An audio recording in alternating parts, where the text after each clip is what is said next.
Okay, so Darcy's Corner, and I'm on my delivery run again. So this is going to be really worse camera workmanship than usual because I always record this stuff on my phone. And you see a whole bunch of bright lights around me. That's because I'm at a gas station, so I can see, so I can do my paperwork. But anyway, I'm sitting here just contemplating life, and this one thought just won't leave my head, and I'm mad about it and just feel like ranting. Anyway, so this particular Darcy's Corner is a bit of a rant, and I'm just mad at the homophobes and the transphobes from the 80s and the 90s because they really pissed me off. Because the very first time I kind of, not maybe the very first, but close to it, I kind of heard about somebody like me or saw someone like me was in a dirty magazine, right?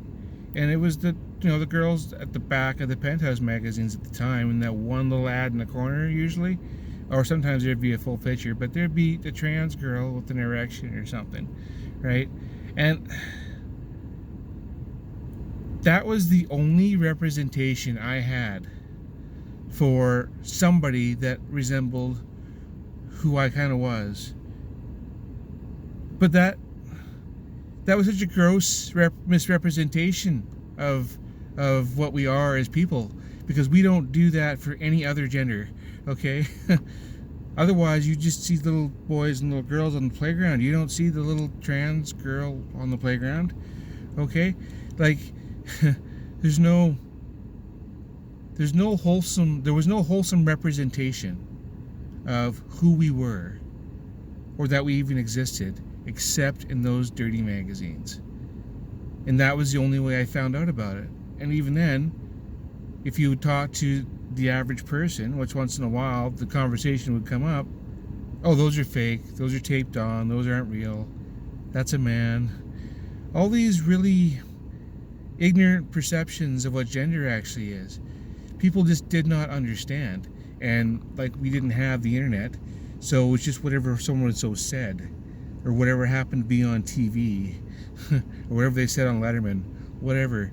Like, we didn't have the knowledge base that we have today, but we didn't also, the worst part that we didn't have though is we didn't have anybody who represented us in the media, except for the odd, criminal or something on a movie. But that was odd. It was very, or we were the joke, right? We were the, oh yeah, so and so, and we didn't notice the Adam's apple, ha ha ha. Like, we were the joke, or we were the villain. But we were never like represented as people, ever.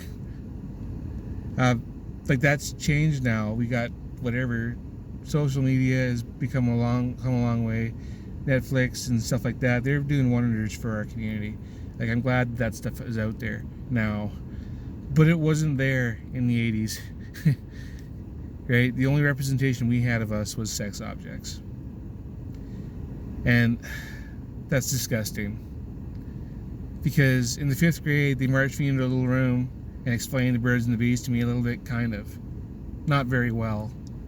They could have explained this at the same time. By the way, this is gender, this is orientation. There's biology, and then there's psychology. There's what you think you are, and then what you were stuck with, whether you wanted it or not. Like, you weren't really given the choice. Anyway, it's frustrating as hell that they didn't explain this to me when I was 10, because they could have. And there could have been a representation of me in the world when I was 10, because this is not really new information. It's new to me because the internet's here now. But it's not new information. We've been around since millennia. We could have figured this out sooner. Anyway, I'm glad we're doing it now. And to all you transphobes and haters out there, like, oh well, sucks to be you.